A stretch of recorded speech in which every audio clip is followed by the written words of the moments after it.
के रोका गर्नुपर्छ हैन त्यति मात्रै किन नि पक्राउ पनि गर्नुपर्ने होला बयान पनि ल्याउनु पर्ने होला। पासपोर्ट रोका गरेर मात्र होइन आवश्यक पर्ने पक्राउ पनि गर्छु। गृहमन्त्री ओम प्रकाश अर्याल। हेर्नुहोस् पुरा भिडियोलाई लाइक शेयर र कमेन्ट अनुसन्धान गर्ने निकायहरू सब्स्क्राइब गरिदिनु होला। तत्त कानुनमा यो कुराहरू लेखिया छ हैन के गर्नुपर्छ भन्ने कुराहरू त्यही बमोजिम हुन्छ। जस यति कुरा हो कि प्रधानमन्त्रीज्यूले भनिसक्नुभयो कि सुशासनको मामिलामा र भ्रष्टाचारको विरुद्धमा यो सरकारले खुट्टा टेक्छ, राम्रैसँग खुट्टा टेक्छ। यदि सुशासनमा खुट्टा टेकेन भने 5 वर्षको म्यान्डेट पाएको सरकार पनि बिचैमा उसको म्यान्डेट भङ्ग भयो नि। सुशासनमा खुट्टा टेकेन, भ्रष्टाचार विरुद्ध लडेन त्यो सरकार उल्टो भ्रष्टाचार गर्यो भनेर 5 वर्षको म्यान्डेट बिचमा भङ्ग भएको थियो अघिल्लो सरकारको। त्यसै गरेर यो सरकारको पनि चुनाव गराउने म्यान्डेट हो, 6 महिनाको म्यान्डेट हो नि। यदि सुशासनको मामिलामा खुट्टा टेकेन भने यो सरकारको पनि म्यान्डेटमाथि फेरि प्रश्न आउँछ हैन, जेएनजीहरूले प्रश्न उठाउन सक्छन्।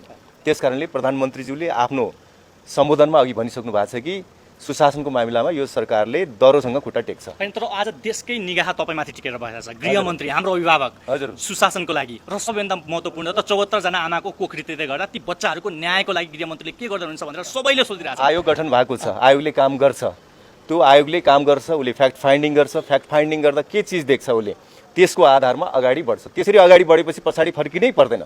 तथ्य स्थापित भएपछि अगाडि बढ्दा पछाडि फर्किनै पर्दैन। तत्कालीन अवस्थामा निर्देशन दिएका गोली चलाऊ भनेका गोली दागेकाहरू 3 महिनाको अवधिमा आउँछ।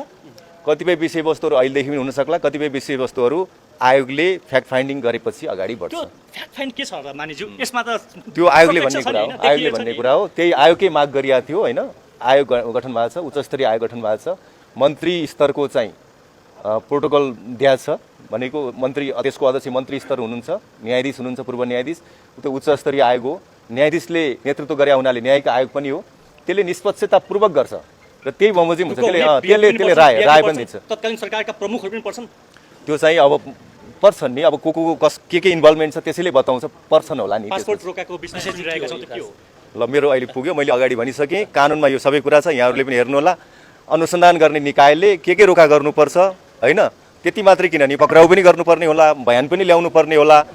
जे हुन्छ त्यो अनुसन्धान गर्ने निकायले गर्ने कुरा हो। अन्तिम है तपाईहरुको यो सरकार यो कुर्सी रगत जमेको एउटा डल्लोमाथि टिकेर बसिरहेको छ है, शहीदको रगतमाथि। तपाईहरुले कतैबाट पनि कहीँबाट पनि शहीदलाई बिर्सिने काम त गर्नुहुन्न नि। त्यो त कहाँ गर्नु, हामी पनि त्यही सडकबाटै आएको मान्छे हो नि त हैन। त्यही मुद्दा जेएनजीले जे मुद्दा उठाउनु भएको थियो त्यही मुद्दा उठाएर हिँडेकै मान्छे त हो नि हामीहरू। भ्रष्टाचार विरुद्ध सुशासनको पक्षमा नै लडेको मान्छे हो भनिसकेपछि अब यो मुद्दा हामीले छोड्ने भन्ने त कुरै हुँदैन नि। फागुन 21 गते त केही द्वन्द्व हुन्छ रे, गृह युद्ध जानकारी भनेर टुङ्ग्याउनुस् न। मैले एउटा लास्ट भन्नुहुन्छ फेरि गर्नुहुन्छ हैन। त्यो चाहिँ जे सकारात्मक सोच्नुस्, यो सरकारले गर्छ। तर थ्रेट आइरहेछ नि, संचार जगतलाई थ्रेट आइरहेछ, मान्छेलाई थ्रेट आइरहेछ, सकाइदिन्छु काट्दिन्छु भनिरहेछ। त्यो चाहिँ कानुनले काम गर्छ, यति कुरा हो। तपाईँ थ्याङ्क यू सो मच।